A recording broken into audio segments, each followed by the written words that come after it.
Welcome to the Golf Fitness Bomb Squad podcast with Chris Finn, a production of P4S Golf. Welcome to the Golf Fitness Bomb Squad. My name is Chris Finn and I'm your host. And today I want to talk about the difference between a theragun and other soft tissue tools, whether it be a theracane, a softball, a baseball, a lacrosse ball. I think it's an important topic, partly because I literally just had a Zoom call about this morning, about a friend of mine who got back from a golf trip. He was in the middle of his day, basically, and he's leaving to go. He has to go do an outing for a group 2 days. So he flies out tomorrow. So literally today he gets on we get on a Zoom, and he's literally in his office. And he goes, Zoom, how's it going? And he's in the middle of his day, and he goes, well, I've been doing the theragun. He's a right-handed golfer. He's got a low right back pain, and a little bit kind of referring down into his like upper thigh, I guess, if you like back, like hamstring. He said almost sometimes kind of feels like a hamstring, but definitely back. It kind of grabs every time he tries to swing. And so he's been doing the theragun kind of in his hips and some of the main areas that in the past I've kind of told him to do. But he said like hasn't really cleaned up, and literally he gets on a plane tomorrow at 5 p.m., like 24 hours. And he like has to be able to swing because he's got this outing that he's being paid to go to. Right. So so basically how I'm gonna say, all right, go get a lacrosse ball, softball, baseball, whatever you can find. Right. And so he goes, he gets it. I think he came back with a baseball, get him on the ground, and he starts, I say, get on the glute med, which is, for those of you who don't know what that is, it's the most common cause of one-sided low back pain, particularly around that little knob. So if you like put your hand on your the back of your belt buckle, there's like two little bumps, kind of one on either side of your low back, right up on top of the sacrum. It's called your PS. Posterior superior iliac spine, PSIS.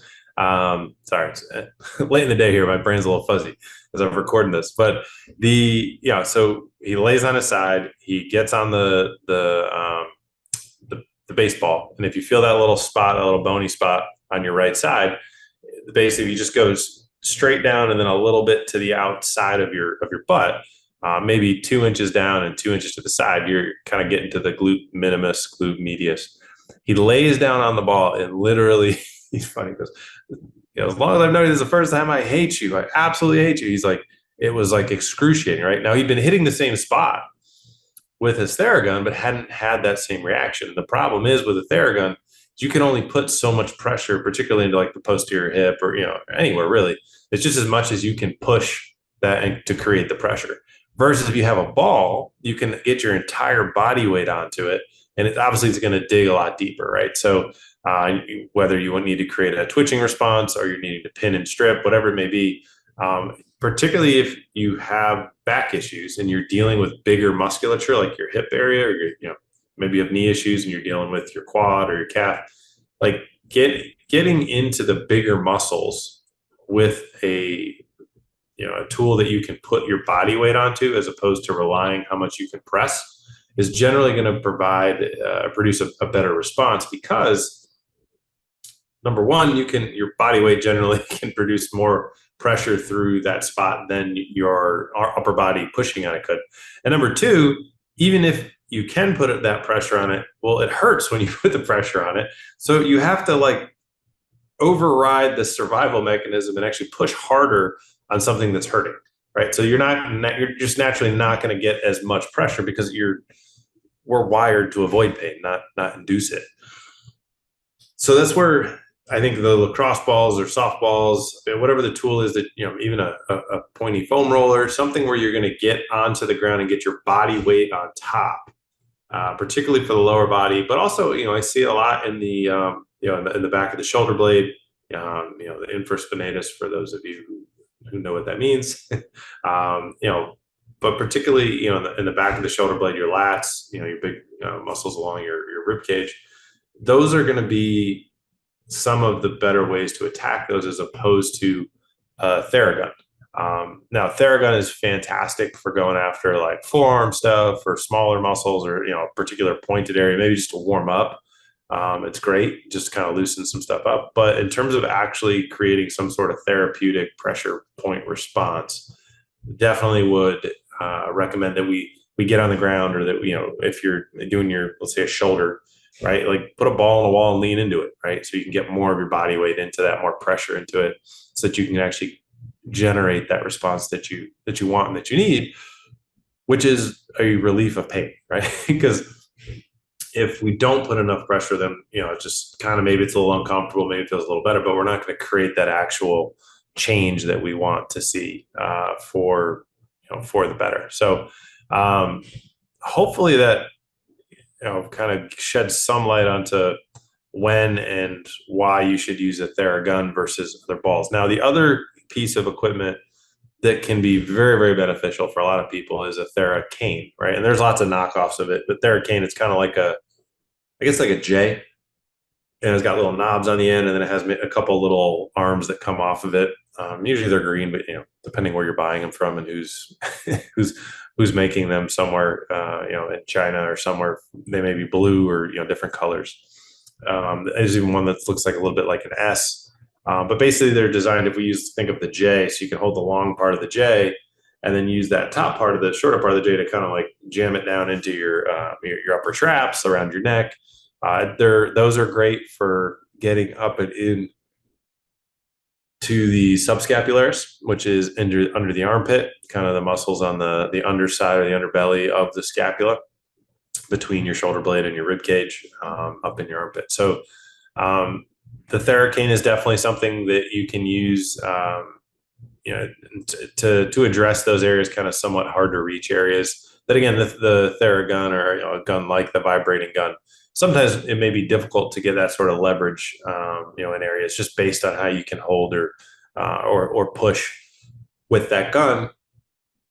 And your gun pressure is going to be limited by your upper body strength, by your grip strength.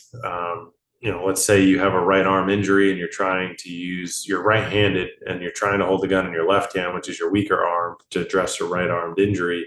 Like, again, the pressure you're going to be able to put there is going to be somewhat limited. So I just think it's important when you guys are looking at the tools, because I get asked these questions all the time, like, is a theragun good? Is a theracane good? Is all I need a softball? Well, maybe. Like, it depends, right? It's a terrible answer, but it's the right answer. And I think, hopefully, in kind of trying to delineate this for you today in this episode, you can start to understand, hey, this is a situation, I'm just trying to loosen up, get a couple quick areas. I got a theragun here. Maybe I have trouble getting on the ground. So particularly our older golfers maybe can't get down up and down on the ground, up and down off of the ground as easily. So maybe the theragun's a nice option, just to sit in a chair and warm up, TFL, and kind of warm up some hip rotation before you go play, right? That may be a case where that's a beneficial tool. Now, if you can get down on the ground and you can get a lacrosse ball in the TFL and you can do some active motion there, that's going to create a bigger response. But if the best you can do is sitting, then theragun's fine, right? Now, you could also use a theracane in that same situation. For those of you who don't, I'm realizing some of you may not know what the heck a TFL is. So TFL, if you think of sitting in a chair, hand in your pocket, kind of right at the edge of that pocket, there's a little hip bone on the kind of the front / side of your hip. There's a little muscle right in there, kind of right at the start of where your pocket is when you're sitting. That's called your TFL, your tensor fasciae lata. It's the number one restrictor or muscle that gets tight, that stops you from being able to internally rotate, which in golf is all that matters. Being able to rotate into your trail side and into your lead side through impact. If that muscle is locked down, you're going to be limited in your ability to do so. So for that muscle, for instance, like, you could sit on a chair and you could use a theragun, right? If you can get on the ground, you could use a lacrosse ball and lay on it and do some pin and stripping. That's going to put a lot more pressure into it. That's going to be way more impactful in terms of creating a change short term.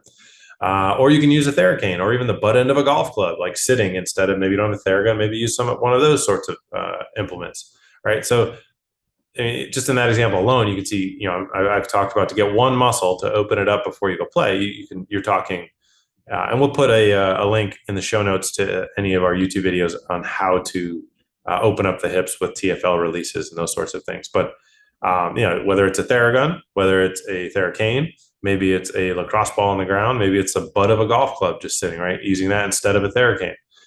If you're going to play golf, I'm pretty sure your golf clubs are pretty close by, so that's a great option too, right? So you can see just in addressing that one muscle in that one spot, there's like 4 or more options of tools to use.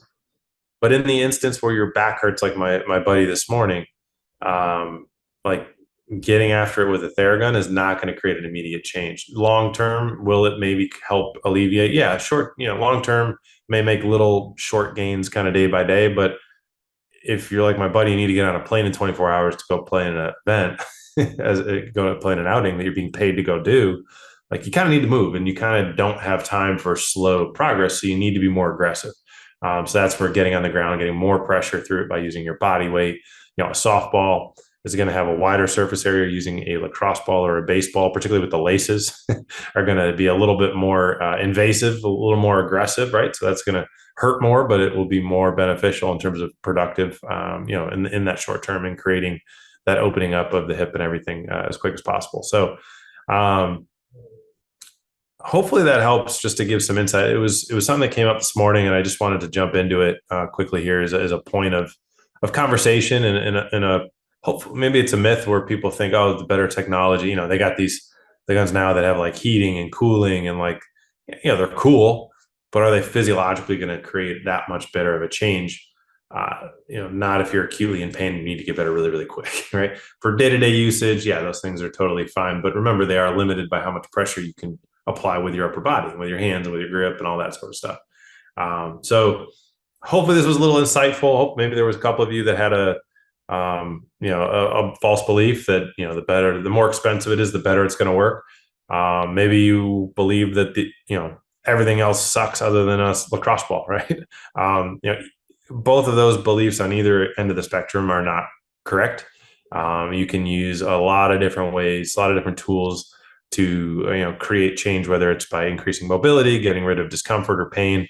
And I think the big thing to understand that I hope everybody takes is there's not one right way to do it, but there is a principle that of tissue and how to loosen up tissue, and that principle of tissue health and trigger pointing, and the actin myosin and how elastic they are, and the fascia, and is it stuck or not, or is it gliding? Like those are principles. Those don't change. And as if we can understand the principles of what causes the pain, then we can go after using whatever implement we want. We can be creative. I've had guys, I personally have didn't have anything at home, so I grabbed like a wooden spoon from the kitchen and used that to release my TFL. I actually used it for my subscap too, right? Like digging in underneath the armpit, because I had a knot in my neck that was coming from my subscap. So I wanted to release it, and my golf clubs were at the club. My wife had the theracane herself. So, I had to use that. But if you understand principles, then you can go after, and address whatever the problem is in a way that's going to be, helpful for you and help you to accomplish your goals. So thanks as always for hanging out with me on the Golf Fitness Bomb Squad. Hopefully that was helpful. Quick one today, but hopefully impactful one. And I hope you guys learned something and take that with you. And the next time something locks up, now you have a solution. So we'll catch you on the next episode. Thanks so much for your time.